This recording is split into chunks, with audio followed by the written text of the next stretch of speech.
Muy buenas tardes con todas y todos. Reciban un cordial saludo en nombre del doctor Eduardo Muga Melgarejo, director general del Centro de Estudios en Justicia y Derechos Humanos del Ministerio de Justicia y Derechos Humanos, quien les da la más grata bienvenida a esta conferencia virtual en el marco del ciclo de conferencias virtuales Miércoles de Gestión Pública, espacio académico que cada semana reúne a profesionales y ciudadanos comprometidos con el fortalecimiento de nuestras instituciones.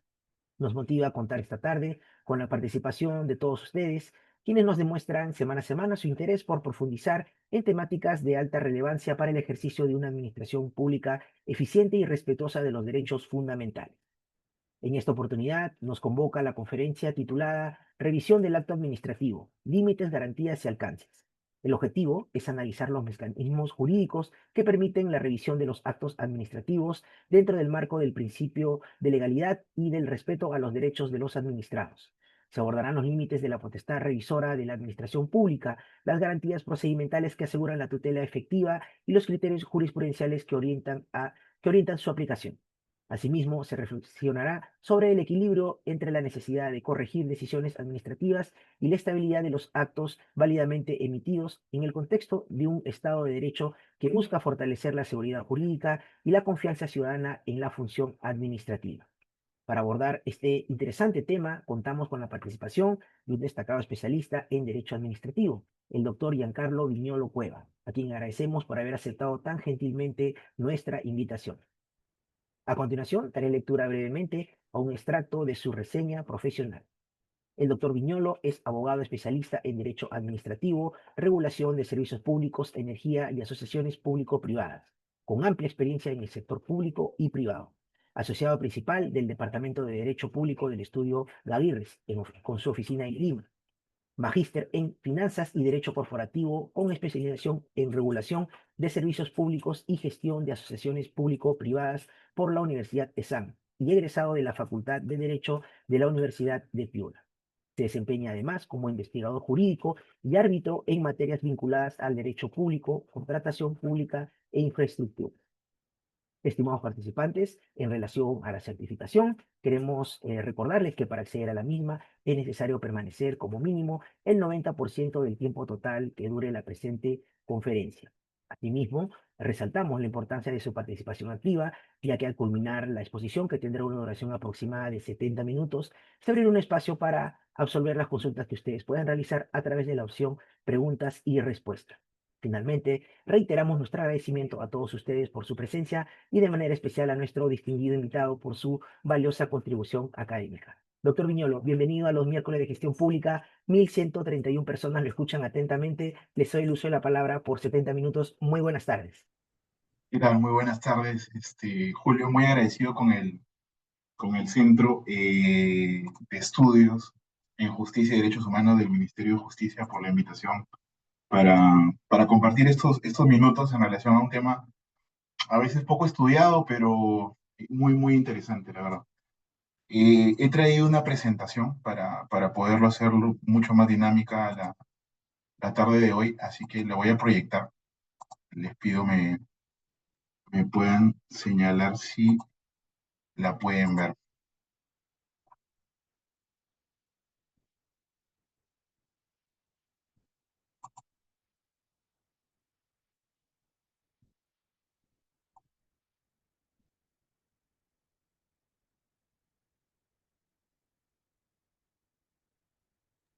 Sí, doctor, se visualiza perfecto. Dígame un momentito.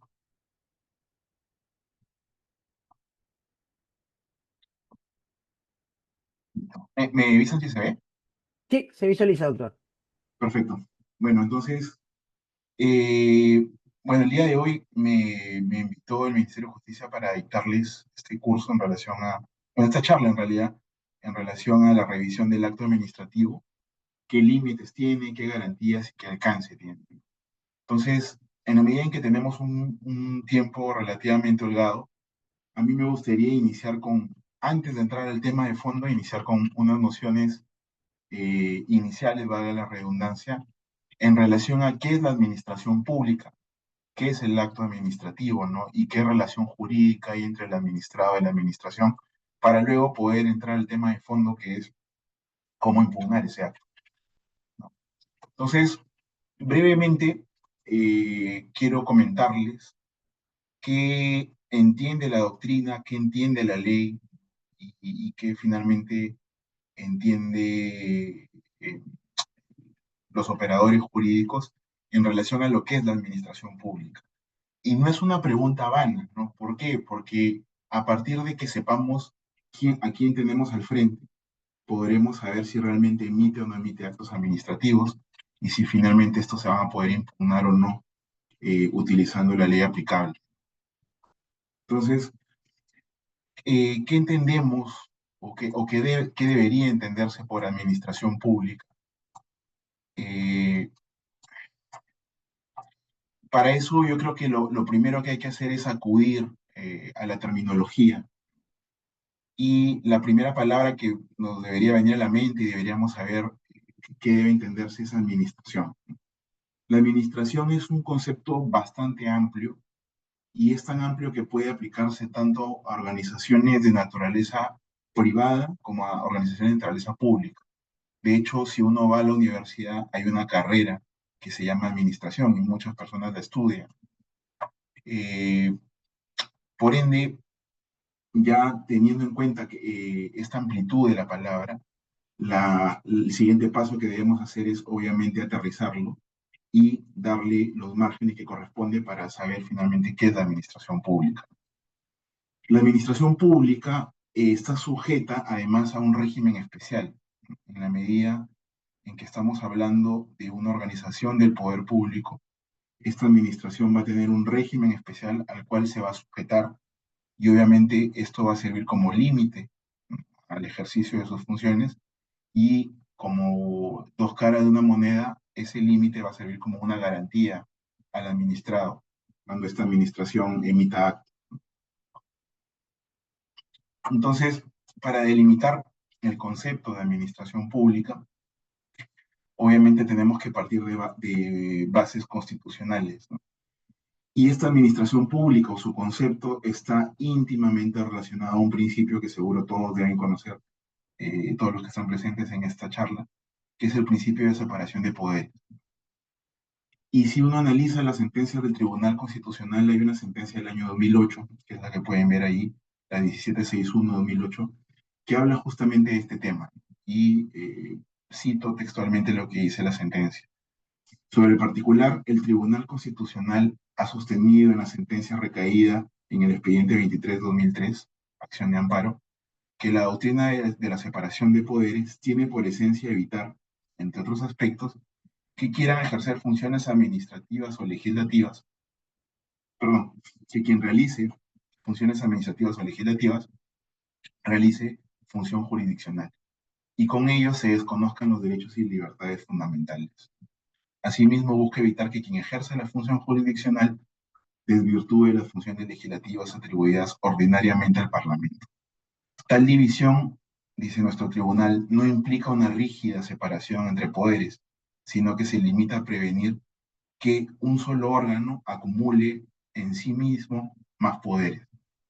Entonces, lo que nos está diciendo en esta sentencia nuestro Tribunal Constitucional es que el principio de separación de poderes es un principio básico en relación a la administración pública y de hecho es la que nos va dando ya luces de lo que podríamos entender por administración pública. Habla de tres tipos de funciones: las funciones administrativas, las funciones legislativas y jurisdiccionales, cada una obviamente con su propio ámbito de acción. Y lo que dice el tribunal es que este principio eh, limita de que un órgano que realice determinadas funciones no realice las otras, ¿no? Aunque a renglón seguido señala que esta distribución no es pétrea en estanca, ¿no? Sino que puede tener ciertas flexibilidades.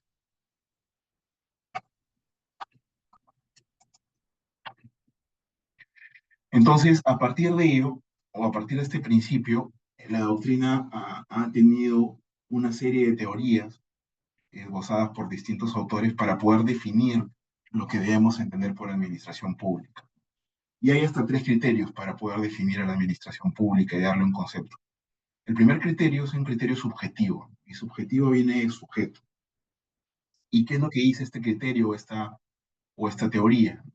que debe definirse a la administración pública por medio de un criterio subjetivo. Es decir, que es imposible categorizar a la administración a partir de su función, sino que debe realizarse a partir del sujeto. Y este criterio subjetivo a su vez tiene dos vertientes, una vertiente orgánica y una vertiente personalista. La orgánica dice que la administración pública es un conjunto orgánico del Poder Ejecutivo que realiza una actividad no homogénea y que reúne una serie de entes y órganos. La versión personalista, o vertiente personalista, perdón, señala que la administración pública es una persona jurídica y es sujeto de relaciones jurídicas. ¿Cuál es la crítica que se le hace a esta segunda vertiente?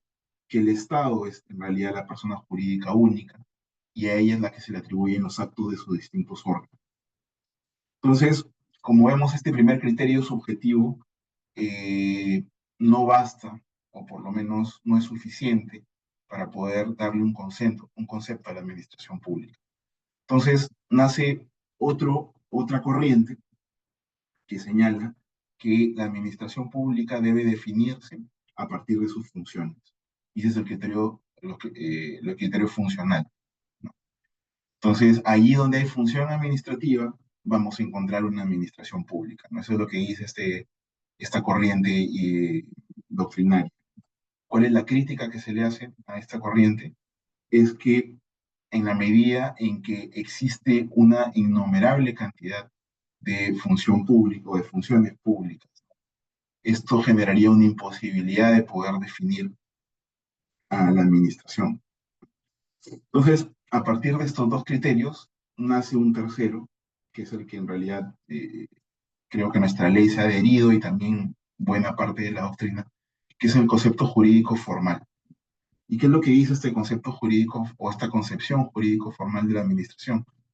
Que habrá administración pública allí donde exista un acto jurídico, que para nuestros fines va a ser el acto administrativo. Por lo tanto, es por medio de los actos jurídicos o administrativos, en nuestro caso, que se crean, modifican o extinguen derechos y obligaciones. Así, será un acto de derecho público cuando las consecuencias jurídicas se impongan al destinatario. Y estos actos tendrán una presunción juris tantum de legalidad, ¿no? ¿Qué quiere decir? De que solamente admitirá prueba en contrario, ¿no? En relación a su legalidad. Por ende, la administración, desde esta concepción jurídico-formal, actuará con una potestad administrativa, asignada obviamente por el legislador, con independencia de cualquier poder del que se trate. Entonces, esta concepción lo que nos dice es, ahí habrá administración pública, ahí donde haya una organización que emite un acto jurídico que impacte en los intereses del destinatario, que en este caso va a ser un administrador. Entonces, a partir de ello podemos plantear un concepto, que de hecho es un concepto que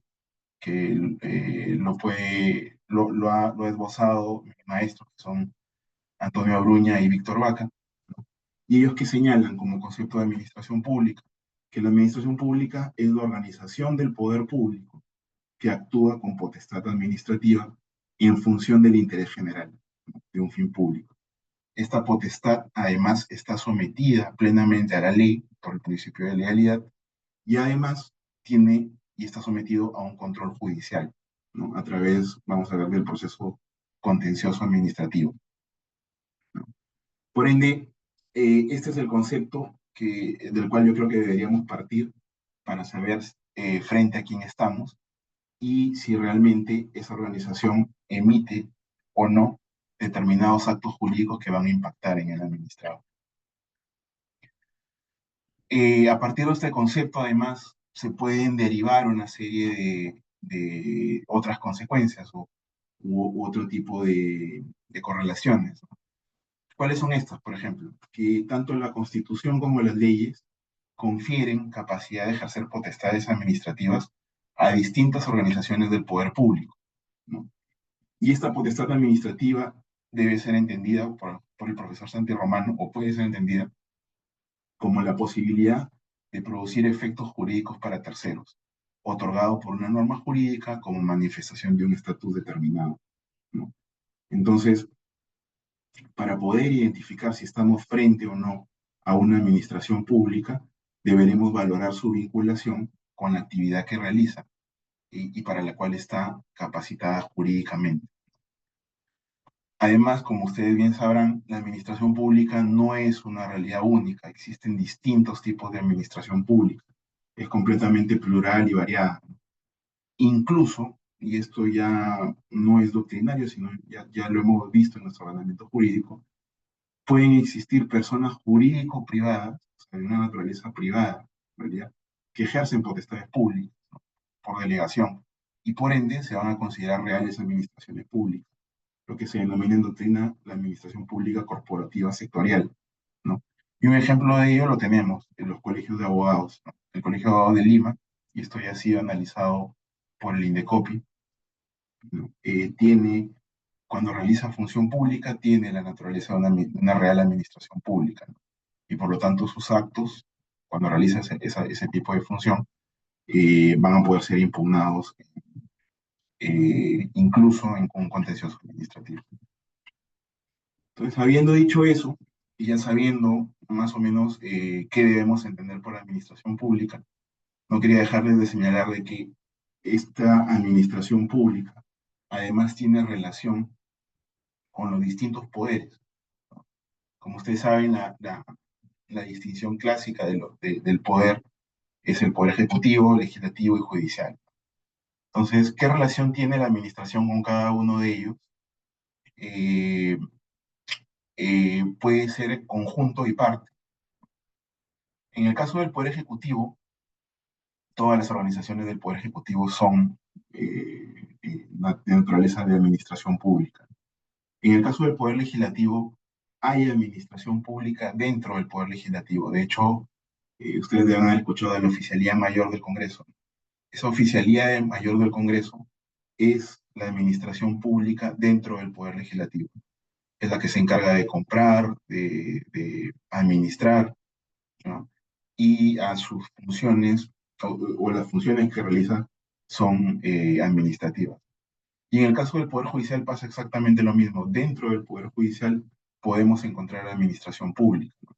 Como por ejemplo el Consejo de Justicia, ¿no? Que tiene un tinte especial, ¿no? En este caso, porque el mismo juez que realiza actividad jurisdiccional en otro momento puede formar parte de esta administración del Poder Judicial y pasa a ser o pasa a ejercer funciones administrativas, ¿no? Y ya no jurisdiccionales, ¿no? Además, con relación a los actos que se emiten, ¿no? También hay una serie de relaciones entre la administración y estos tres poderes. El poder legislativo, como sabrán, eh, el poder legislativo, ¿no? Emite actos legislativos, emite leyes, ¿no? Normas con rango de ley, y son normas que tienen revestida fuerza propia, ¿no? Obviamente porque así lo establece la Constitución. La ley es irresistible a todo el mundo, incluso al Poder Judicial, en la medida que tienen una apreciación juris tantum de constitucionalidad, ¿no? Eh, las leyes las normas, perdón, con rango de ley pueden ser sometidas a procesos de inconstitucionalidad, ¿no? Y ahí se va a verificar si se adecúan o no a nuestra norma, a nuestra Carta Magna. Eso en relación al Poder Legislativo. En relación al Poder Ejecutivo o a la Administración Pública, lo que emiten son reglamentos, ¿no? Y el reglamento, la naturaleza jurídica del reglamento es ser un acto administrativo normativo, ¿no? Y a pesar de que se asemeja o tiene similitudes a una norma, no tiene la misma fuerza para imponerse, en la medida en que el reglamento está subordinado a la ley, o está plenamente subordinado a la ley. Y tampoco se impone el Poder Judicial. Ello en la medida en que el Poder Judicial tiene la potestad de poder declararlo ilegal o inconstitucional, ¿no? Eh, a través de ello, porque al ser un acto administrativo, tiene una precisión juris tantum de legalidad. Y en el caso de las resoluciones administrativas, es decir, aquellos actos administrativos que no son reglamentos, donde se resuelve una controversia entre dos administrados o se impone una sanción, por ejemplo, eh, a pesar de que están resolviendo un conflicto, no tiene la misma naturaleza que una sentencia judicial. en la medida en que ese acto o esa resolución administrativa nuevamente es un acto administrativo y tiene una apreciación juris tantum de legalidad, la cual puede ser rota y puede ser discutida en el ámbito judicial. Lo que no ocurre con las sentencias, ¿no? Las sentencias judiciales tienen una presunción jure de legalidad, ¿no? Entonces, esa es la relación que podemos encontrar, o ese es primero el concepto de administración pública y la relación que tiene la administración con los distintos poderes. Obviamente, este tema da para mucho más, pero estoy tratando de darles ciertos parámetros mínimos para luego poder entrar al tema de fondo. Pues habiendo visto eso, ¿cuál es la rama del derecho que regula a esa administración pública? Como ustedes bien lo deben saber, es el derecho administrativo. El derecho administrativo eh, es definido por el profesor Martínez López Muñiz, profesor de la Universidad de Valladolid, como la parte del derecho que configura el ser mismo y la acción de la administración pública. Eso es lo que dice este reputado profesor. Es el derecho público de la administración pública. ¿Y cómo se puede definir esta rama del derecho? Como un conjunto de principios y normas que atribuyen, miden y determinan las potestades, facultades, organización, obligaciones y cargas de la administración pública, además de regular la relación que hay entre esta administración pública y los administrados. Forma parte, además de esta rama del derecho, el sistema de garantías que permiten el cumplimiento, respeto y restauración del orden jurídico administrativo, tanto como organización como acción administrativa. Las fuentes de esta rama, también ustedes la deben saber claramente, son la ley en sentido amplio, es decir, la Constitución y la ley, y los reglamentos, la costumbre, los principios generales del derecho y la jurisprudencia, ¿no? Y el resto de normas infralegales. Además, también son aplicables de manera supletoria a otras fuentes, no necesariamente el derecho administrativo. El derecho administrativo además se considera el derecho común y normal de la administración pública, ¿no? Y esto lo podemos ver incluso en nuestra propia norma, el texto único ordenado de la Ley de Procedimiento Administrativo General vigente señala en el numeral 2 del artículo 4 del título preliminar, refiriéndose obviamente a los principios del derecho administrativo, que servirán también de criterio interpretativo para resolver las cuestiones que puedan suscitarse en la aplicación de reglas del procedimiento, como parámetros para la generación de otras disposiciones administrativas de carácter general y para suplir los vacíos en el ordenamiento administrativo eh, que pueda haber, ¿no? La relación anterior de principios no tiene carácter taxativo. Entonces, lo que nos está diciendo el legislador en esta disposición normativa es de que el derecho administrativo y los principios de ese derecho administrativo van a servir para interpretar las cuestiones que se le plantea a la administración, o incluso del otro lado al administrado, ¿no? Y van a servir además para llenar las lagunas normativas. Si existe una laguna o si existiera una laguna en una determinada relación jurídico-pública, jurídico-administrativa, la fuente que se va a utilizar para poder llenar ese vacío va a ser justamente el derecho administrativo y sus principios. Además, si uno lee el artículo 8, también del título preliminar, le establece una obligación a las autoridades, ¿no? Lo que dicen es, esta obligación del legislador a las autoridades es, ustedes, autoridades administrativas, no pueden dejar de resolver las cuestiones que se les proponga por deficiencia de fuentes, es decir, porque no se haya legislado sobre una determinada materia administrativa. En ese caso, acudirán a los principios del procedimiento administrativo y a otras fuentes supletorias del derecho administrativo. Nuevamente, el legislador señala que el derecho administrativo es el derecho común y normal de la administración pública. ¿Y qué regula? Eh, una de las principales cuestiones que regula el derecho administrativo es justamente la relación jurídico-administrativa, ¿no? Y esta relación está presente cuando una de las partes es la administración pública, a partir de la definición que ya les he comentado, y La otra parte puede ser o un administrado, es decir, un ciudadano, como cualquiera de nosotros, otra administración pública, otra entidad pública, o incluso la propia administración pública, ¿no? De manera reflexiva, obviamente. En el primer supuesto, tenemos, yo creo que la mayor cantidad de relaciones jurídicas.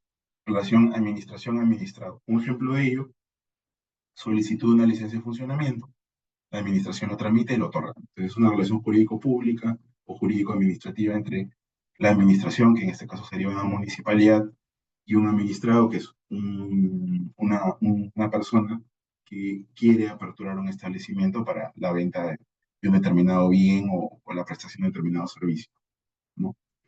En el otro ejemplo que les pongo de relación es la relación entre una administración pública y otra administración pública.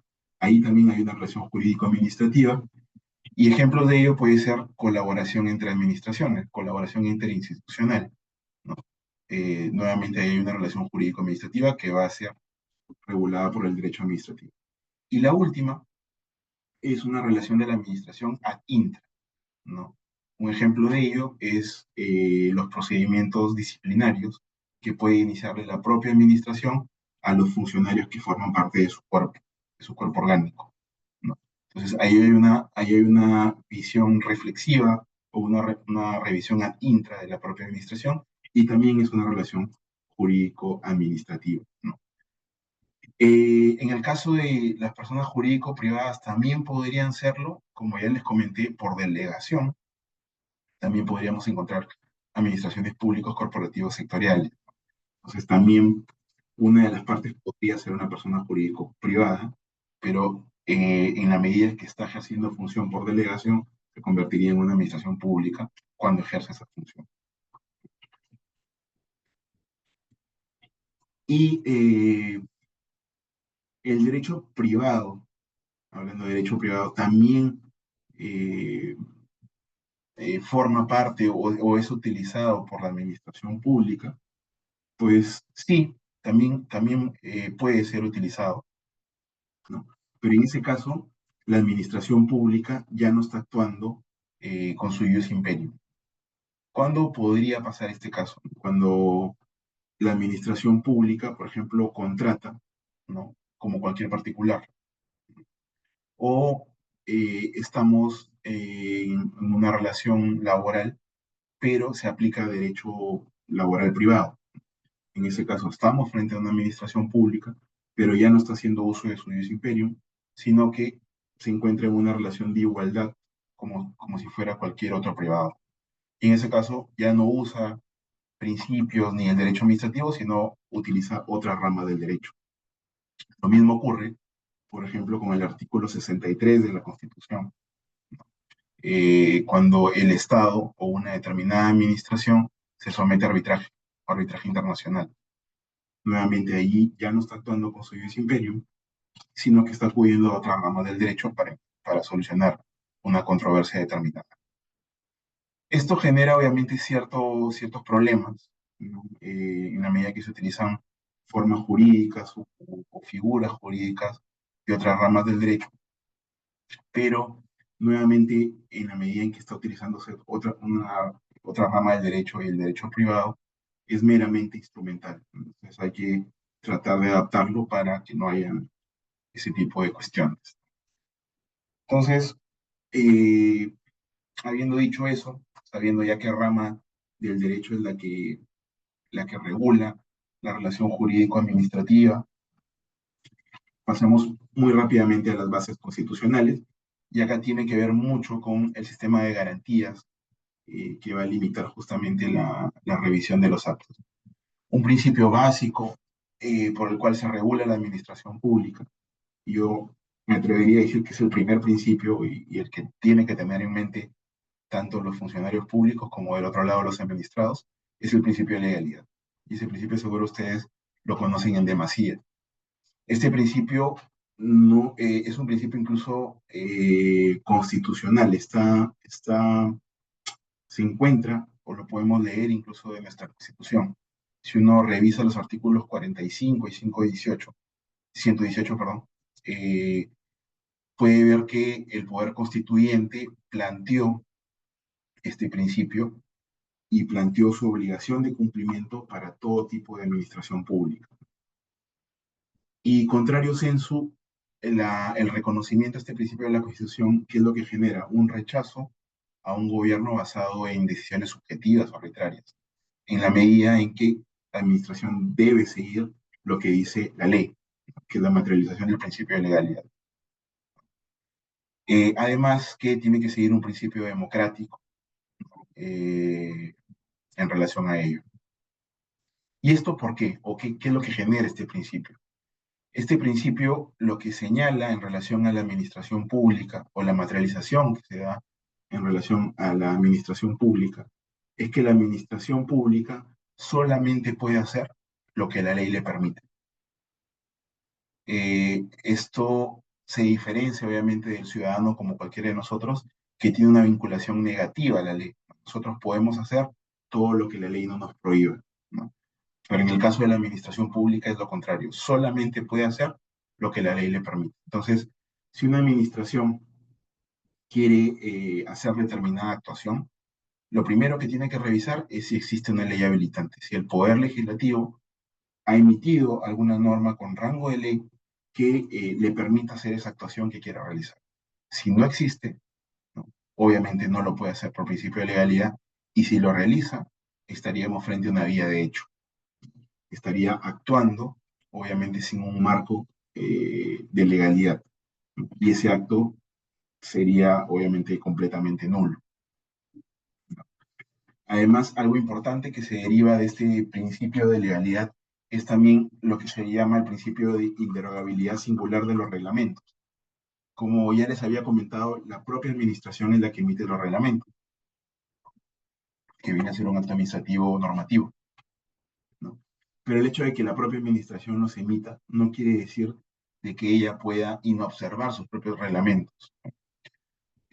Por ejemplo, se emite un reglamento para una determinada cantidad de altura de edificios en una zona determinada de la ciudad, y el alcalde no podría decir a ti sí te aplico el reglamento y a ti no, ¿no? Ese reglamento tiene que aplicarse a todos los que se encuentren obviamente en la misma situación de hecho. Si no, nuevamente estaríamos vulnerando el principio de inderogabilidad y atrás de él el principio de legalidad. Existen materias que se encuentran reservadas, perdón, no reservadas a la ley, es decir, que la administración pueda hacerlas sin que exista una norma con rango de ley habilitante. Tradicionalmente, si uno revisa la doctrina, sí han existido, ¿no? Y básicamente han sido las ayudas públicas. En nuestro caso sería la actividad que realiza el MIDIS, ¿no? El Ministerio de Desarrollo e Inclusión Social. Sin embargo, si uno analiza nuestro propio ordenamiento, no tendríamos ese tipo de materias no reservadas a la ley. Tal cual como está estructurada nuestra Constitución y nuestras normas, todo tipo de actuación que realice la administración pública requiere previamente de una ley, una norma con rango de ley habilitante. Y por ley debe entenderse todas las manifestaciones de normas con rango de ley. Una ley en sentido estricto emitida por el Parlamento, pero también podrían ser leyes delegadas, ¿no? Decretos legislativos o incluso decretos de urgencia, en la medida obviamente que se encuentren dentro del supuesto derecho constitucional para poder ser emitidos. Otro principio que es plenamente aplicable a la administración pública en un Estado de Derecho es el de tutela judicial. Si uno revisa el artículo 148 de la Constitución, puede ver de que ese artículo textualmente dice que las resoluciones administrativas que causen Estado, es decir, las que han agotado la vía administrativa, son susceptibles de impugnación mediante acción contencioso administrativa. El Poder Judicial, por lo tanto, o el Poder Jurisdiccional, es pieza fundamental para el control de la actuación de la administración, ¿no? En la medida, obviamente, que se realice a través de jueces independientes, inamovibles, responsables y sometidos únicamente al imperio de la ley. Este control jurisdiccional que se hace de la actuación de la administración se puede ver de distintas perspectivas, de una dimensión objetiva y de una dimensión también subjetiva. Se extiende tanto a la potestad reglamentaria, es decir, a los reglamentos que pueda emitir la administración pública, como a la actividad no normativa, todos los demás actos administrativos que emita la administración pública. Y en el plano subjetivo, todos los administrados pueden ejercer su derecho de acción o el derecho al proceso y en consecuencia obtener una sentencia fundada en derecho, debidamente motivada en relación al acto que se está impugnando. Luego de ello, un cuarto tema que me gustaría tocar con ustedes, eh, para ya poder finalmente entrar al tema que nos trae acá, es el acto administrativo. ¿Qué debe entenderse por acto administrativo? Como ya les había comentado, hay diferentes tipos de administración pública, pero también cada administración pública actúa de manera heterogénea, es decir, realiza distintos tipos de actuaciones, obviamente permitidos por la ley. La administración emite sanciones, o sea, puede sancionar al administrado, contratación pública, puede emitir distintos tipos de resoluciones. Entonces, frente a esta actividad heterogénea de la administración, ¿existen elementos comunes? Pues yo creo que la respuesta es sí. El primer elemento común que podemos encontrar en una contratación pública, en una resolución que emite la administración o en una resolución de sanción o una resolución autoritativa, etcétera, es eh, la procedencia subjetiva. Es decir, detrás de ese acto siempre va a estar una administración pública. Es la que ha emitido, es el emisor del acto. Un segundo elemento es de que ese acto va a afectar la realidad jurídica o la situación jurídica de los determinados sujetos destinatarios. Puede afectar deberes, derechos, puede imponer cargas, ¿no? O también puede enriquecerlo, ¿no?, al administrado cuando, por ejemplo, se emite una ayuda pública, se otorga una ayuda pública, ¿no? Este acto administrativo refleja el modo de actuar propio de la administración. A partir de esto, ¿se puede conceptualizar el acto? Sí. El acto administrativo, y también de hecho se ha replicado en nuestra ley, es toda declaración de la administración pública, de acuerdo al concepto que ya hemos comentado, que produce efectos jurídicos en los administrados, en los destinatarios de ese acto, en el ejercicio, obviamente, de una potestad administrativa, ¿no? Esta procedencia subjetiva o la procedencia de la administración la podemos encontrar en el artículo 1 del tubo de la LEPAJ, ¿no? Son actos administrativos las declaraciones de las entidades en el marco de normas de derecho público. La declaración jurídica también la podemos encontrar en el artículo 5. El objeto del acto administrativo es aquello que decide, declara o certifica la autoridad. A partir de esta definición legal o de esta disposición normativa, podemos ver de que existen distintos tipos de actos administrativos. Actos que incluyen una decisión, actos que incluyen una declaración o actos que incluyen incluso una certificación, ¿no? En estos últimos encontramos, por ejemplo, cuando uno requiere una inscripción en un registro público determinado, lo que se va a emitir es obviamente un acto de certificación. Algunos tienen naturaleza negocial o carácter negocial, como el primero, ¿no? La licencia de funcionamiento, uno lo pide y se lo otorgan, obviamente se cumplen los requisitos, y hay otros que se imponen.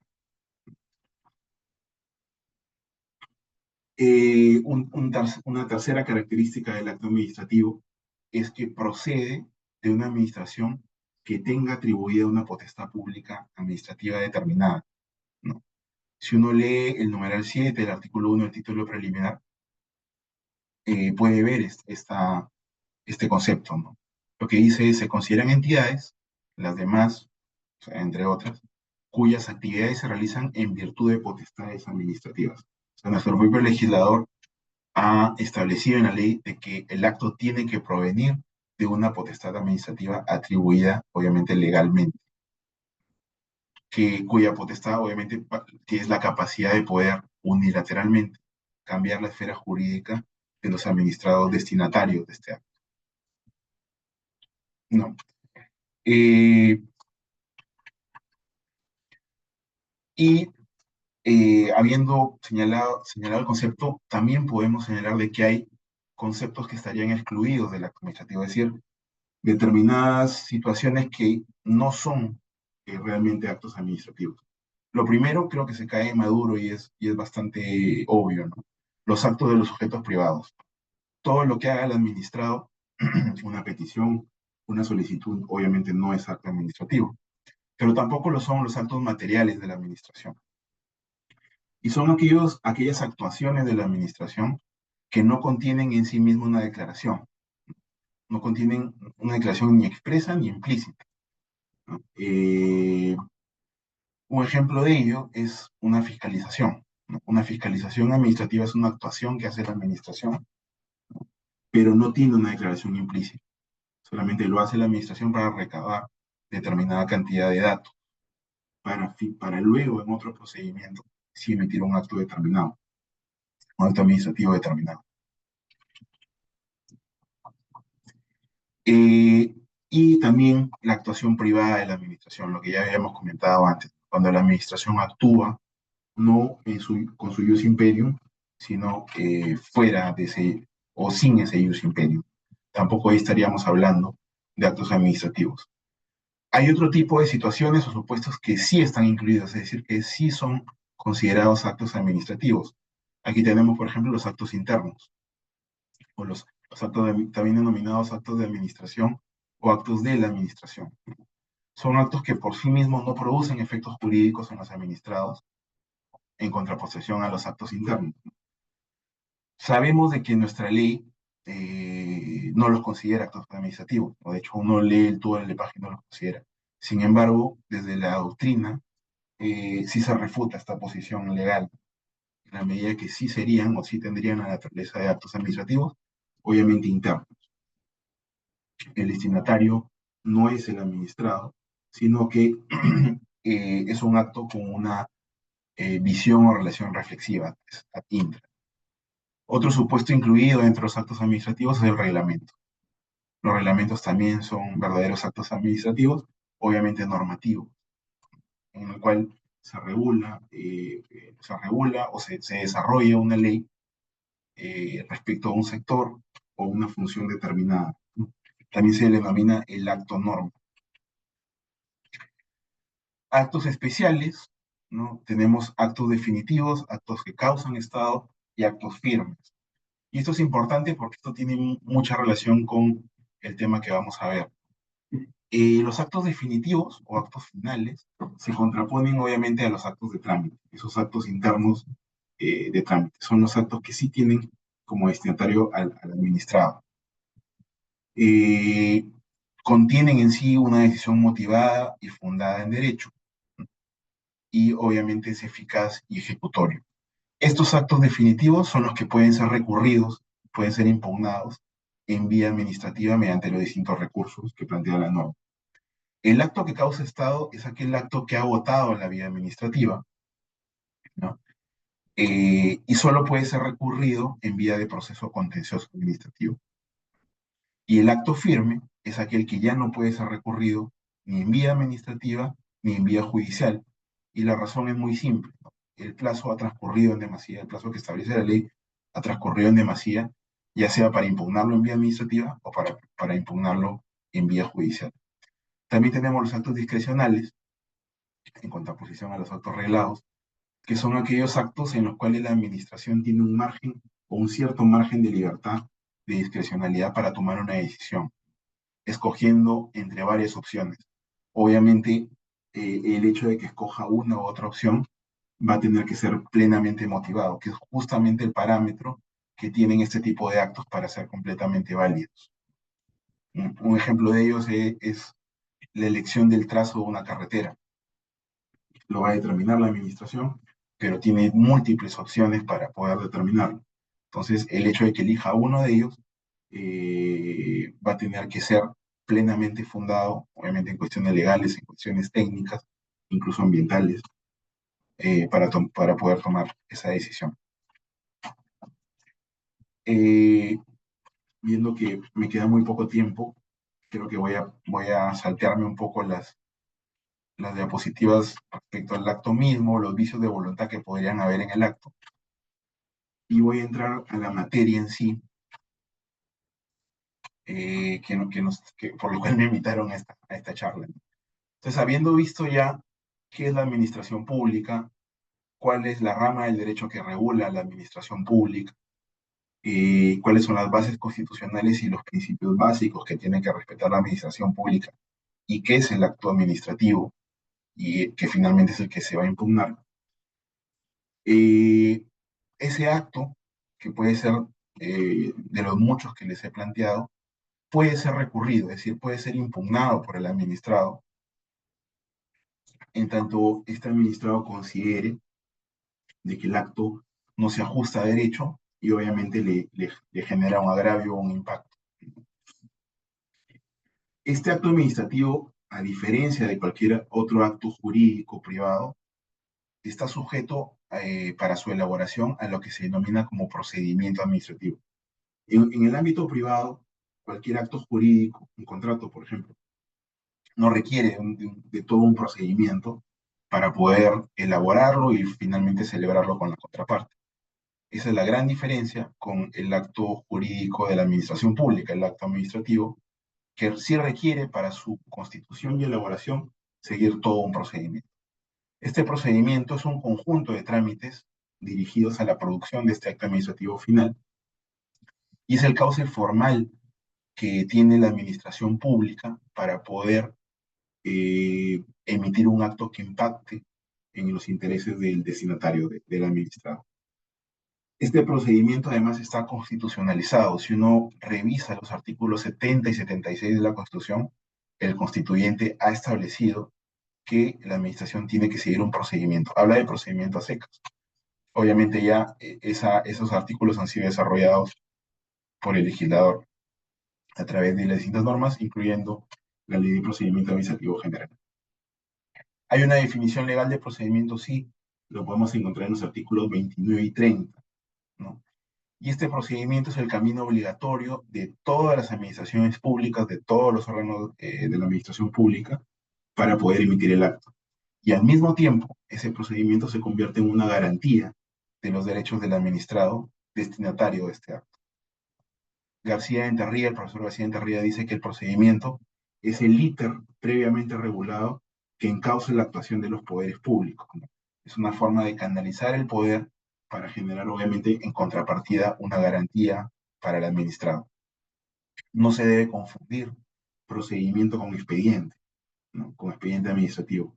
El expediente es el reflejo material o la materialización del procedimiento que permite el conocimiento de los argumentos, de los motivos, de los fines, ¿no? Es un conjunto de documentos al día de hoy que pueden ser físicos o ya virtuales, ¿no? Porque tenemos expedientes virtuales que contienen obviamente las distintas resoluciones administrativas de trámite que se han dado en el marco de este conjunto ordenado de trámites, que es el procedimiento. Entonces, a partir de ello, cuando la administración emite el acto, ¿no? Y el destinatario lo recibe, le es notificado el acto, este destinatario puede impugnarlo. Y puede impugnarlo tanto en vía administrativa como en vía judicial. La vía administrativa, la impugnación en vía administrativa es obligatoria, es decir, el administrado no puede saltearse e ir de frente a la jurisdicción o a un juez para poder plantear la nulidad del acto emitido por la administración. Tiene previamente que ir a la vía administrativa para luego poder acudir a la vía judicial. Obviamente hay excepciones, ¿no? Como por ejemplo los silencios, pero nuevamente no podemos conceptualizar la regla a partir de la excepción. La regla es que la vía administrativa es obligatoria. Y la finalidad del recurso obviamente es impugnar el acto preexistente que se estime contrario al ordenamiento jurídico. Estos recursos tienen carácter universal, pueden ser opuestos frente a todo tipo de acto administrativo, ¿no? Y son una garantía, obviamente, al administrado que considere que sus derechos han sido vulnerados por la emisión de ese acto. El recurso administrativo es un procedimiento administrativo también a instancia de parte, ¿no? Debiendo a la administración dar pronta y eficaz respuesta en relación a dicha impugnación, ¿no? Los recursos administrativos no son un privilegio para la administración, sino más bien se conceptualizarían como una garantía de los derechos del administrado. ¿Qué clase de recursos administrativos tenemos? Si uno revisa el artículo 216 del TUA del EPAG, tenemos que existen tres tipos de recursos, ¿no? Y uno casi ya yo diría ya está casi moribundo. El recurso de reconsideración, el recurso de apelación y el recurso de revisión. Este último es el de carácter excepcional, que le digo que ya está casi en desuso. ¿Cuáles son los actos impugnables? De acuerdo al 215 del TUA del EPAG, solo son impugnables los actos definitivos, es decir, los actos que han terminado con el procedimiento y obviamente se han sido notificados al administrado, generándole un impacto en sus intereses, derechos o deberes, los que ponen fin a la instancia. Esos son los que son impugnables. Y también los que se encuentren dentro del procedimiento, que se denominan actos de trámite, siempre y cuando imposibiliten continuar con el procedimiento o produzcan indefensión en el administrado. Esa es la condición que ha puesto el legislador para poder impugnarlos, ¿no? La contradicción de los restantes actos de trámite deberá alegarse, obviamente, con el acto final, ¿no? Si uno impugna el acto definitivo o el acto final, puede a su vez también impugnar los actos de trámite anteriores que no han producido indefensión o que no han imposibilitado la continuación del procedimiento, sin ningún problema. En el caso de los actos normativos, lo que les decía el reglamento, nuestra legislación ha establecido una forma de impugnación determinada. Esto se hace a través de una acción constitucional, la acción popular. Está en el 200.5 de nuestra Constitución. Hay determinados autores que consideran que podría impugnarse por la vía administrativa, pero obviamente estas son posiciones, ¿no?, que pueden tomarse. Respecto a la autoridad que resuelve estos recursos administrativos, en el caso de los recursos de reconsideración, se interponen ante el propio órgano que emitió el acto definitivo, ¿no? Obviamente esto tiene su bemol, que lo vamos a ver más adelante, cuál es, cuál es el elemento para la admisibilidad de ese recurso de reconsideración. En el caso del recurso de apelación, eh, lo resuelve el superior jerárquico, ¿no? Y la reconsideración lo recibe el mismo órgano y lo resuelve el mismo órgano. En el caso superior jerárquico lo recibe el órgano que emitió el acto y lo resuelve el superior jerárquico. Hay que ver la organización de la administración, quién se encuentra en superioridad jerárquica respecto al órgano emisor del acto. Y en el caso del recurso de revisión, que es el casi ya no se utiliza, ¿no? Quien resuelve es el superior jerárquico de alcance nacional. Un ejemplo de ello lo podemos encontrar en Indecopi. Indecopi tiene ciertos órganos que emiten actos administrativos que podrían llegar a un recurso de revisión frente a la autoridad o al superior jerárquico de alcance nacional. El recurrente, es decir, ¿quién es el administrador recurrente? Es aquel administrador legitimado, ¿no?, para recurrir, es el afectado, el que posee capacidad jurídica y es titular de un derecho subjetivo o de un interés legítimo que ha sido afectado por ese acto emitido. Esto es muy importante, ¿no? O sea, no cualquiera puede impugnar un acto administrativo.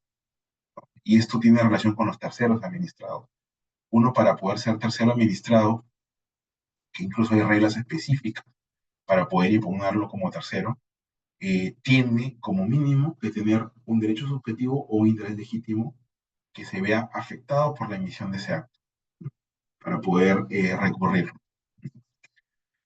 En el caso del recurso de reconsideración, que es lo que les decía, tiene un elemento específico, ¿no? El recurso de reconsideración, para poder resolverlo el mismo órgano que emitió el acto, uno tiene que presentar prueba nueva, ¿no?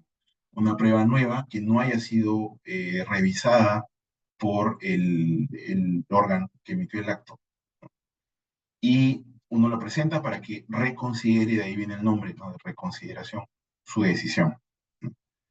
Esto no es exigible, esta prueba nueva no es exigible si es que el órgano que emitió el acto no tiene un superior jerárquico. Ahí simplemente se plantea la reconsideración sin prueba nueva. Si el administrado se equivoca en la calificación del recurso, a partir del principio de informalismo, la administración puede reconducir el recurso y puede decir, esto sí debe, en realidad no es una reconsideración, sino en realidad es una apelación, y lo reencausa hacia el superior jerárquico para que él resuelva ese recurso mal calificado por el administrador. Esto obviamente a partir del principio de informalidad. ¿Qué plazos se tienen en relación a los recursos? Los plazos de los recursos son plazos de caducidad. Si el recurso no se interpone dentro del plazo establecido, se pierde obviamente la posibilidad de efectuarlo, de hacerlo.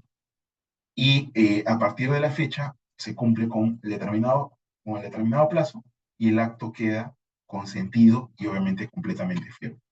Si a uno como administrado se le pasa el plazo para poder recurrir el acto, ese acto va a quedar completamente firme y ya no va a poder ser revisado ni discutido ni en vía administrativa y obviamente tampoco en vía judicial, ¿no? La interposición de un recurso interrumpe, obviamente, la adquisición de firmeza del acto. ¿Cuáles son los plazos que establece nuestra legislación? El todo el EPAJ son 15 días hábiles como norma general para interponer estos recursos y la administración tiene 30 días hábiles para resolverlo. Obviamente, ¿qué pasa si es que no se resuelve en ese plazo? ¿No? La misma norma ha establecido un régimen de silencio. En el caso de que en un recurso de reconsideración, por ejemplo, el administrado presenta un recurso de reconsideración y el órgano emisor del acto no emite una decisión dentro del plazo establecido, se aplica silencio negativo. O sea, se entiende como denegado tu recurso de reconsideración. Y en ese mismo supuesto, lo que puede hacer el administrado es impugnar ese silencio, ese no ficto, y va ante el superior jerárquico para que resuelva el recurso porque considera de que no está fundado en derecho. Entonces, si este superior jerárquico ya en vía de recurso de apelación tampoco contesta dentro del plazo establecido, lo que dice nuestra normativa es que se aplica un silencio positivo. Es decir, no habría un doble no, ¿no? Sino habría un no y posteriormente un sí. El recurso de reconsideración, además, es un recurso optativo, es un recurso opcional. No es obligatorio, a pesar de que la vía administrativa es obligatoria para ir a la vía judicial. Dentro de la vía administrativa, el recurso de reconsideración es opcional. Uno no podría plantear un recurso de reconsideración, pero sí tiene necesariamente que plantear una apelación. Entonces, no es obligatorio el recurso de reconsideración. ¿Qué pasa cuando ya votamos la vía administrativa? Es decir, la administración le planteamos nuestro recurso, resolvió en contra de nuestro recurso, nos dijo no, el acto administrativo está plenamente vigente, ha sido bien emitido, se ajusta a la normativa constitucional y legal. La vía que nos queda es, obviamente, acudir a la vía judicial, ¿no? Esta vía judicial, eh, me adelanto un poquito porque ya me queda, creo que muy poco tiempo. Esta vía judicial es la vía contenciosa administrativa. Es una vía que está plasmada en nuestra Constitución cuando el acto administrativo ha causado estado. Es decir, agotaste la vía administrativa, puedes ir a la jurisdicción constitucional. Muy rápidamente, y con esto termino, eh, la vía jurisdiccional es una vía especializada, ¿no? Dentro del Poder Judicial que se dedica a revisar, obviamente, los actos administrativos que emiten las distintas administraciones públicas, tan heterogéneas como se las he comentado. Incluso de mi perspectiva, debería haber más subespecialidades, ¿no? Porque cada acto administrativo de cada distinto sector tiene sus propias particularidades. Entonces, tenemos una ley del proceso contencioso administrativo que establece los plazos para poder plantear nuestra demanda, suspensiones de ejecuciones coactivas en relación a las multas, por ejemplo, si es que se plantea la demanda dentro del plazo. Y obviamente, ¿qué es lo que van a poder hacer? ¿Qué es lo que van a poder hacer los tribunales en relación a ese acto que es impugnado judicialmente? Dependiendo, obviamente, de las pretensiones planteadas por el administrado. Este proceso contencioso administrativo sí se dice que es un privilegio de la administración. ¿Y por qué? Porque obviamente la administración es demandada. Es mucho más fácil contestar una demanda que plantearla. Por eso se dice que este proceso es un privilegio para la administración, pero obviamente al mismo tiempo se considera una garantía para el administrado a efectos de que un tercero completamente imparcial, que en este caso serían los jueces contenciosos, puedan revisar la legalidad del acto emitido por una administración específica. Entonces, con eso concluyo mi presentación. Espero no haberlos agobiado mucho con conceptos. Y nada, quedo atento a los comentarios que me puedan hacer. Muchísimas gracias, doctor Viñolo, por su presentación. Agradecer también a las poco más de 1.700 personas que se han unido en esta tarde en una nueva sesión de nuestros miércoles de gestión pública. Voy a compartir algunas de las inquietudes, doctor, que el público nos ha realizado a través del chat de nuestra plataforma, por favor, para que pueda absolverlas. A ver, la primera pregunta es, doctor, ¿el incumplimiento de la emisión de un reglamento es una falta de orden administrativo aplicable? Y eso es un tema bien, bien interesante, ¿no? Cuando hubo una modificación en nuestra ley de procedimiento administrativo general e incluso normas conexas, se ha establecido ya una especie de procedimiento de emisión de reglamento, ¿no? Lo que antes no existía, ¿no? Antes lo que pasaba era que el Parlamento emitía una ley, en una disposición final decía el Ministerio de Salud o el Ministerio de Justicia, ¿no? Emita en determinado plazo el reglamento, ¿no? Y no decía nada más y no había ninguna otra norma que, que establezca algo en relación a la emisión del reglamento.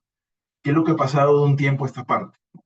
Se ha emitido lo que se denomina las normas AIR, las normas de análisis de impacto regulatorio, ¿no? Estas normas AIR, y que ya es un tema completamente distinto a lo que estamos hablando, pero tiene relación, estas normas AIR ya han establecido pasos determinados, quién debe involucrarse, qué tipo de estudios deben realizarse para que un determinado reglamento se emita y en qué plazo.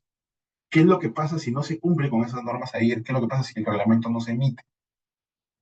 Desde el punto de vista administrativo, podría considerarse una barrera burocrática, ¿no? Y al considerarse una barrera burocrática, podría llevarse ese reglamento, esa expedición de reglamento que se ha emitido incumpliendo las normas AIR al INDECOPI, ¿no? Para que el INDECOPI expulse, obviamente, ese reglamento, esa norma infralegal del organismo. Y por el lado del ministerio o de un ministerio determinado, también ya se han planteado determinadas sanciones políticas, ¿no? Esto en el ámbito de la fiscalización del Parlamento respecto de la actuación del Poder Ejecutivo. Muchas gracias, doctor, por haber absuelto la primera pregunta. Otra de las consultas que tenemos es la siguiente. Doctor, ¿de qué manera la delegación de potestades administrativas a particulares afecta la naturaleza y los límites de la relación jurídico-administrativa entre la administración pública y los administrados? Mira, más que una pregunta bien interesante porque es un tema que incluso da para hablarlo solamente de él, ¿no? Como ya les había comentado, la administración pública es heterogénea, o sea, no hay un molde de administración pública y que sea igual para todos. Tenemos administración pública nacional, regional, municipal, ¿no? Determinados órganos sectoriales, etcétera. Pero también tenemos administraciones públicas corporativas sectoriales, es decir, personas jurídico-privadas que ejercen función pública. ¿Y esto por qué? O sea, uno lo que tiene que preguntarse es por qué existe o para qué existe, más que si afectan o no. Y yo creo que el fundamento de su existencia está en la especialidad, ¿no? Hay determinadas materias que son tan, pero tan especializadas que nuestro legislador ha determinado que sean los propios privados que realizan determinadas acciones los que a su vez ejerzan función pública respecto de esa determinada actuación. Y acá, no solo el Colegio de Abogados es un ejemplo, ¿no? Desde mi perspectiva, y tengo un artículo escrito sobre eso, hay un organismo que se llama el COES, que es el que se encarga de administrar el mercado eléctrico, formado por los agentes eléctricos completamente, ¿no? Pero de mi perspectiva tiene y ejerce función pública. Es decir, los propios administrados que reciben las órdenes de este COES son los que conforman también el COES. ¿Y por qué? Porque el mercado eléctrico es un mercado muy especializado. Entonces, el legislador le encarga a los mismos agentes a que determinen o emitan determinados actos administrativos en sentido estricto respecto a esa función. Muchas gracias, doctor. Otra inquietud que tenemos es, la plantea de esta manera. Si se declara el recurso improcedente por extemporáneo, ¿cuál sería el acto que causa estado y cuál sería la fecha para el inicio del cómputo de plazo para acudir al proceso contencioso administrativo, doctor? A ver, si un recurso administrativo, supongamos una apelación, ¿no?, se ha declarado improcedente por extemporáneo, quiere decir que se ha presentado después de los 15 días hábiles que otorga la norma para poder interponerlo. ¿Y eso qué genera? Genera una serie de consecuencias. Uno, que ese acto no es que haya causado estado, ese acto ya quedó firme. Es decir, es un acto que no va a poder impugnarse ni en vía administrativa y por lo tanto también se cierra la puerta de la vía judicial. No vas a poder plantear una demanda contenciosa administrativa porque el acto ya está firme. Y si lo planteas, es decir, si aún así, sabiendo de que ha sido esta, se plantea, lo que tendría que hacer el juez que recibe la demanda, obviamente es contabilizar el plazo y ver si se planteó, si se votó la vía administrativa o no. Si no, obviamente el juez lo que tendría que realizar es declarar improcedente esa demanda, porque obviamente no, ya la vía judicial está cerrada para ese caso.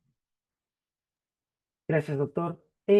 Doctor, ¿nos podría indicar en qué casos la revisión del acto administrativo podría vulnerar el principio de confianza legítima? A ver, ese también es un tema bien, bien interesante. Primero, conceptualizar qué es la confianza legítima para poder ver si es que un recurso de revisión podría vulnerarlo o no. La confianza legítima es un principio aplicable en el derecho administrativo en el cual la administración pública ha hecho determinada actuación o ha emitido determinados actos que generan en el administrado una confianza de que va a actuar de esa forma hacia futuro. Eso es, en palabras simples, lo que sería el principio de confianza legítima. En el ámbito sancionador, por ejemplo, esto cómo se ha materializado. Cuando uno estaciona su vehículo en una vereda que está pintado de amarillo, todos sabemos que el amarillo está prohibido estacionarse, pero esta persona lo estaciona ahí todos los días.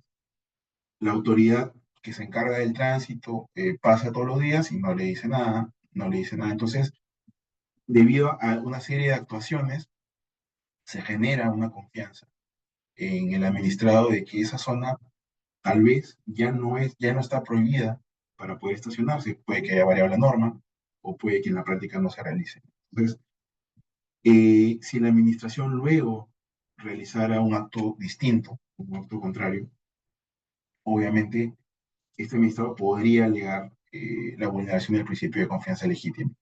El caso que les pongo el límite, ¿no? Obviamente, hay argumentos también en contra de ese punto. Pero otro ejemplo podría ser cuando la administración otorga una licencia de pesca, por ejemplo, pero pasa un determinado tiempo y la declara nula, la revoca, ¿no? Alegando, obviamente, razones que no se adecúan a la norma. Entonces, el administrado ya invirtió, a partir de la obtención de esa licencia, determinada cantidad de dinero, ya hizo gastos, pero se queda sin el título habilitante. Eh, lo que puede hacer y lo que debería hacer, obviamente, si yo fuera su abogado, le recomendaría es impugnar esa revocación, impugnar esa nulidad, ¿no? Y es ahí donde se utiliza la vía recursiva. Además, yo creo que una consecuencia que generaría este ejemplo que les pongo es la responsabilidad patrimonial de la administración. La administración estaría generándole un daño en la esfera patrimonial de este administrado a partir de la revocación de una licencia que en principio se daba a todo el mundo, ¿no?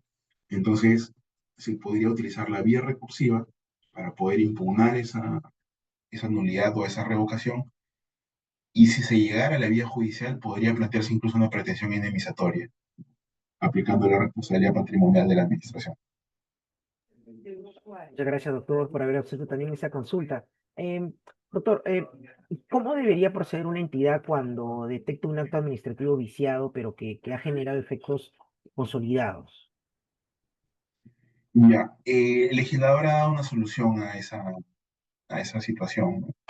Y es la nulidad de oficio.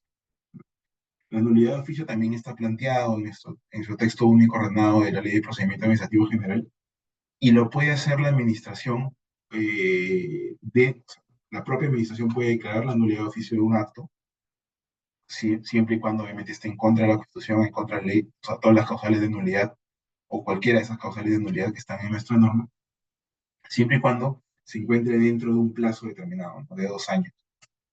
Si ese plazo de 2 años desde emitido ya ha culminado, la única forma de expulsar ese acto administrativo del ordenamiento es ir a la vía judicial, es decir, que la administración emisora del acto vaya a la vía judicial y dentro de un plazo de 3 años plantee una demanda para poder declarar nulo ese acto. Si ya pasó todo ese plazo de 2 más 3 años, obviamente el acto ya no podría expulsarse del ordenamiento a pesar de estar enmarcado dentro de una causal de nulidad. Yo lo que entiendo es que ahí lo que ha sopesado el legislador también es el principio de seguridad jurídica, ¿no? Para no mantener en el tiempo una situación inestable.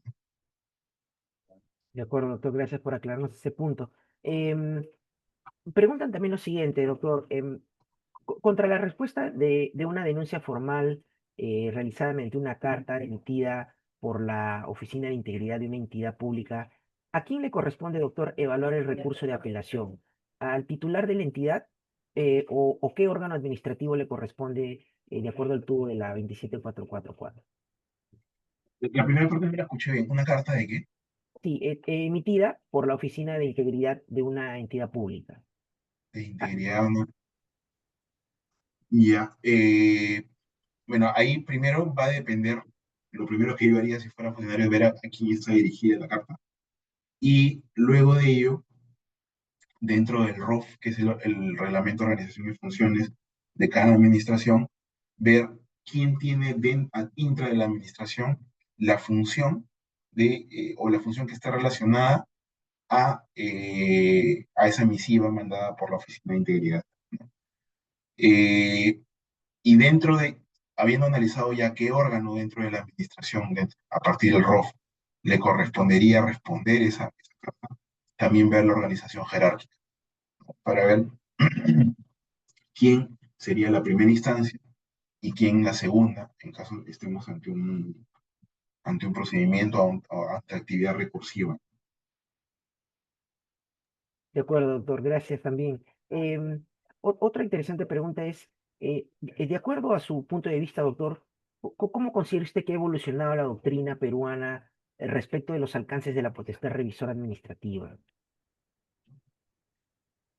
Como inicié la presentación, si uno se pone a revisar artículos en relación a esta materia, la materia de revisión del acto, no hay muchos, la verdad. O sea, no muchos autores han escrito sobre recursos, sobre la actuación que hace la administración cuando analiza un recurso, pero tampoco puedo decir de que no existen. Hay pocos, pero hay, pero más podríamos encontrar de doctrina extranjera, ¿no?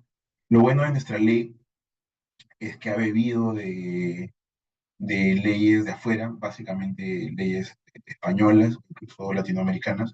Entonces uno puede escoger estos artículos del ámbito de Hispanoamérica y puede encontrar ciertas similitudes que pueden ser plenamente utilizadas por ejemplo, un escrito, ¿no? de apelación.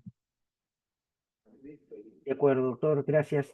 Nos han pedido también, doctor, si puede de repente repasarnos brevemente el tema de los plazos para impugnar los actos administrativos y a la vez consultan si los tratados internacionales tienen alguna forma de ayudar a alguien que no impugnó a tiempo. De repente, si nos puede precisar brevemente, doctor, ese punto. Bueno, yo creo que deberíamos comenzar señalando nuevamente que la administración pública está sometida plenamente al principio de legalidad, ¿no? ¿Y esto qué quiere decir? Que solamente puede hacer lo que la ley le permite. Esa es la vinculación positiva que tiene la administración de la ley, a diferencia del ciudadano que tiene una vinculación negativa. Entonces, partiendo de esa premisa, la administración y la actividad recursiva está regulada de manera general en el tubo de la LEPAG. Obviamente, yo les recomiendo siempre revisar la norma especial. Hay normas especiales que a veces establecen plazos mucho más pequeños para los recursos, ¿no?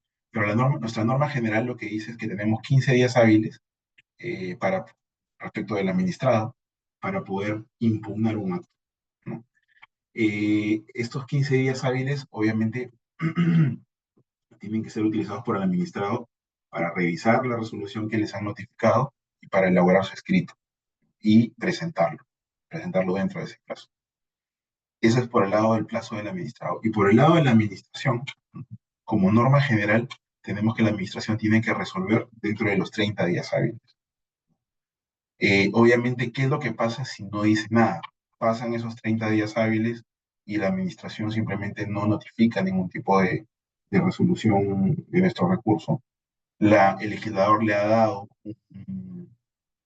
el legislador le ha dado una respuesta al administrado en ese caso.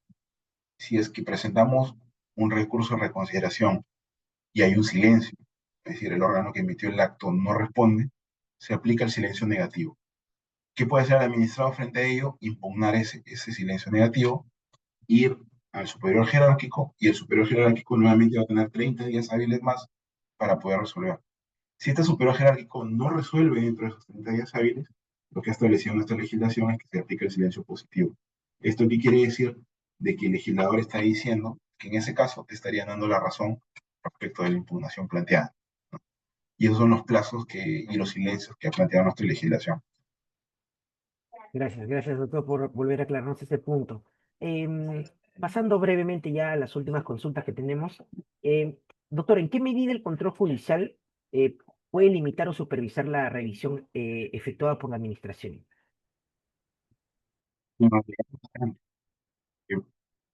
Como les comenté, el acto administrativo tiene una presunción juris tantum de legalidad, es decir, admite prueba en contrario si es que el administrado demuestra y acredita de que está en contra de la ley ese acto emitido por la administración.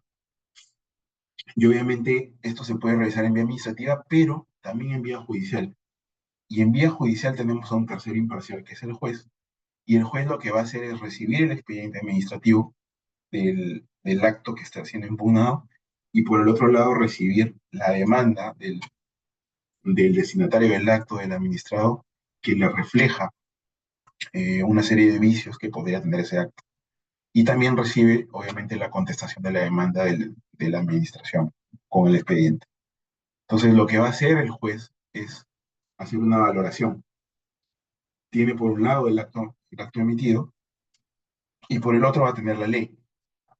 Y lo que tiene que hacer es una comparación si es que las leyes que regulan la expedición de este acto, a partir del principio de legalidad, obviamente, eh, no, perdón, si el acto emitido a partir de esas normas no contradice estas leyes a partir del principio de legalidad, e incluso yendo más allá, no contradicen la Constitución. Un acto también podría ser inconstitucional. Ese es el análisis que hace un juez contencioso respecto de la legalidad de un acto, ¿no? También tenemos la pretensión de plena jurisdicción, ¿no? Obviamente que en determinadas situaciones un juez podría colocarse en la posición de administración y emitir una resolución respecto de esa situación, ¿no? Pero normalmente lo que se pide, o si uno ve las demandas, la mayor cantidad de demandas es respecto a la nulidad, para que el juez reenvíe el expediente a la administración y vuelva a emitir un acto ajustado a derecho. Gracias, doctor. Y pasando ya a las últimas dos consultas. Doctor, ¿existe otro mecanismo legal que permita declarar la nulidad de un acto administrativo cuando el plazo para accionar la nulidad de oficio ha prescrito tanto en vía judicial como administrativa? Eh, sí, ¿Sí? Eh, si ya se les pasó el plazo en vía administrativa y obviamente ya no pueden impugnarlo en vía judicial, ese acto está firme. O sea, ese acto ya no puede ser impugnado en ningún tipo de vía y su firmeza irradia efectos para todos, incluso para todas las administraciones, para todos los administrados, ¿no? La única forma, si es que ese acto tiene vicios de nulidad, sería requerirle a la administración emisora el inicio de un procedimiento de nulidad de oficio. Si además ya se pasaron los plazos establecidos para la nulidad de oficio, en realidad, por lo menos desde un punto de vista estrictamente administrativo, ya no habría ningún remedio o mecanismo en relación a ese acto, ¿no? Nuevamente, el fundamento de ello es el principio de seguridad jurídica, es decir, no puede haber un acto administrativo que esté eternamente abierto a impugnación, porque obviamente eso vulneraría el principio de seguridad jurídica y trabaría muchas cosas, negocios jurídicos, etcétera, etcétera. De acuerdo, doctor. Y le comparto la última consulta. Doctor, ¿qué buenas prácticas recomendaría usted para que las entidades públicas ejerzan adecuadamente la potestad de revisión dentro del marco legal y garantista? A ver, y esto creo que me escapa un poco del tema, pero yo creo que hay que ver con mucho detenimiento nuestra ley y el reglamento de inteligencia artificial que ya se ha emitido en nuestro ordenamiento jurídico. Yo creo que desde el año siguiente, desde el 2000, incluso desde este año en adelante, la administración pública está obligada, desde mi perspectiva, a introducir IA ya dentro de sus procedimientos. ¿Esto qué va a permitir, creo yo? Y obviamente que el procedimiento sea completamente virtual, ¿no? ¿Qué es lo que va a permitir? Lo que va a permitir va a ser, uno, rapidez, o sea, el administrado va a tener respuestas bastante rápidas, ¿no? Lo segundo es la virtualidad, lo que te da es que pueda el administrador responder desde cualquier lado, ya no tiene que ir a una mesa de parte física, sino que puede enviarlo a una mesa de parte virtual. Y por el lado de la administración, la IA lo que le va a permitir es eh, identificar determinados procedimientos cuyas respuestas son muy similares o iguales. Entonces, va a poder permitir dar respuestas unificadas, ¿no? Homologadas a determinados supuestos de hechos que sean completamente iguales. Eso va a acelerar, obviamente, el servicio que da la administración al ciudadano, ¿no? E incluso, tal vez en un futuro cercano, ¿no? Esta automatización va a permitir que sea casi en tiempo real. Existen en el mundo, por ejemplo, las Smart Cities, estas ciudades inteligentes, que tienen cámaras en todos los semáforos, ¿no? Y si uno se pasa la luz roja, obviamente te abren un procedimiento administrativo por infracción de tránsito. Pero lo que te permite la IA y lo que te permite la virtualidad es que esa misma cámara que tiene una IA ya instalada, te envía un correo que ya está previamente determinado, o a tu correo incluso, la imputación y te da determinada cantidad de tiempo, obviamente dentro del plazo razonable constitucional para que respondas, y con la respuesta puede analizar una serie de respuestas y puede emitir un acto, ¿no? Casi estandarizado. Y eso va a agilizar mucho el servicio que va a poder brindar la administración en un futuro al ciudadano, creo yo. Muchas gracias, doctor Viñolo. De esta manera, pues hemos llegado ya a la parte final. Reiteramos el agradecimiento a usted y también a las más de 1.600 personas que nos han acompañado hasta este momento. Esperamos que se haya sentido a gusto, doctor. Yo le cedo estos últimos segundos para que pueda despedirse el público que atentamente lo viene acompañando hasta este instante. Y bueno, esperamos de repente contar con su participación en otra oportunidad. Sí, sí, Julio. Bueno, nuevamente muchas gracias al Centro de Estudio de Justicia y Derechos Humanos del Ministerio de Justicia y también a ustedes, a Julio Serna y a ti, Julio Torres, por la invitación. Es la primera vez creo que dicto en el centro, pero me ha parecido muy, muy interesante. Y también muchas gracias a las personas que están escuchando. Yo sé que es un tema que es interesante, pero también al mismo tiempo denso, ¿no? Pero no por el hecho de ser denso creo que debemos dejar de estudiarlo. Es más, debemos tratar de profundizar y yo los invito también a escribir, ¿no? Escribir ayuda mucho, tanto a la doctrina nacional o incluso extranjera, nos leen también afuera. Así que, nada, muchas gracias por la invitación y espero volver a vernos en un futuro próximo. Muchas gracias, doctor, nuevamente. Que continúe teniendo usted una muy buena tarde y muy buenas tardes con todos. Hasta otra oportunidad.